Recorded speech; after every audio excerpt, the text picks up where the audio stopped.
Hi everyone, welcome to techpilgrim. One of the most frequently used icons for me in Windows 10 is this PC. I use this to start my navigation pretty much all the time.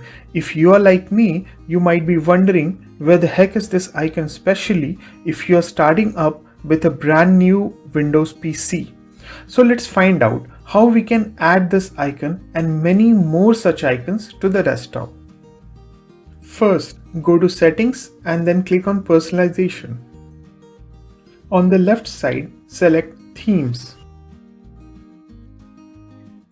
On the Themes page, click on Desktop Icon Settings. In this window, you can add all the commonly used icons. You can add Computer, which is another name for this PC, the Recycle Bin, User's Profile, Control Panel, or the Network. In this case, we will just check the computer checkbox and then click Apply and OK.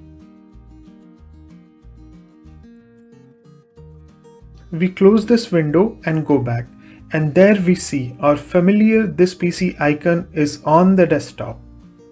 I hope you found this video useful. If you want to see more such content, hit that subscribe button now and you'll get notified when I upload new videos on my channel. If you wish to watch more helpful tips and tricks on Windows 10, click on playlist above. Thanks for watching and see you in the next video.